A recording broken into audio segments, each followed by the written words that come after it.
മറുപടി. നബിയുടെയും സഹാബത്തിന്റെയും കാലങ്ങൾ കഴിഞ്ഞ് വളരെ കാലങ്ങൾക്ക് ശേഷമാണ് കുത്തുബിയത്ത്, റാത്തീബ് എന്നിവയൊക്കെ രചിച്ചിട്ടുള്ളത്.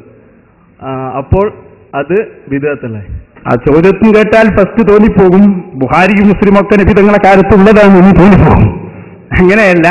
സ്വഹീഹുൽ ബുഖാരിയും സ്വഹീഹുൽ മുസ്ലിമും പിന്നെ പിൽക്കാലത്ത് വന്ന ഗ്രന്ഥങ്ങളും അതുപോലെ അൽമനാറും ശബാബും സാൽവേസനും അങ്ങനെ തുടങ്ങി ഇതെല്ലാം ഉണ്ടായത് പിൽക്കാലത്താണ്.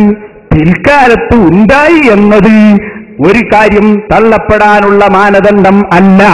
പക്ഷേ പിൽക്കാലത്ത് ഉണ്ടാവുകയും മാ ഖാലഫ കിതാബൻ ഔ സുന്നതൻ ഔ അസറൻ ഔ ഇജ്മാഅൻ, ഖുർആനിനോടോ സുന്നത്തിനോടോ ഇജ്മാഇനോടോ ഖിയാസിനോടോ എതിരാവുകയും ചെയ്താൽ അതാണ് തള്ളപ്പെടേണ്ടത്.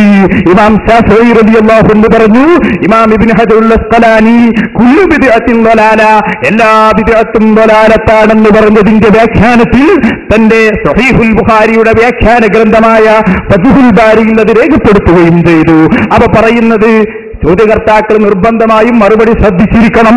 സുന്നത്ത് ജമാഅത്താണ് ശരിയെന്ന് നിങ്ങൾക്ക് ബോധ്യപ്പെട്ടാൽ തിരിച്ചു വരണം. ഞാൻ പറയുന്നത് ആഖിറത്തിന്റെ വിഷയമായതുകൊണ്ട് ആരും മടി കാണിക്കേണ്ടതില്ല. ഇൻഷാ അല്ലാഹ് വ്യക്തമായി തന്നെ പറയുന്നു, അഹ്ലുസുന്നത്തി വൽ ജമാഅയുടെ ആശയങ്ങളെ ചോദ്യം ചെയ്യാനോ മറുപടിയില്ലാത്ത രൂപത്തിൽ ആ രൂപത്തിലുള്ള ചോദ്യം ഉന്നയിക്കാൻ പോലും ഒരു പ്രസ്ഥാനത്തിനും ലോകത്തിന് കഴിയില്ല. കാരണം ഇത് അഹ്ലുസുന്നത്തി വൽ ജമാഅയാണ്. അതുകൊണ്ട് ആവർത്തിച്ചു പറയുന്നു, ഖുതുബിയത്തും മൗലിദുമൊക്കെ പിന്നെ ഉണ്ടായതാണ് എന്ന് പറയുന്ന എല്ലാവരോടും പറയുന്നു, പിന്നെ ഉണ്ടായി എന്നത് തള്ളപ്പെടാനുള്ള കാരണമല്ല. ആ സംഗതിയിലുള്ളത് എന്താണ് എന്ന് മനസ്സിലാക്കണം.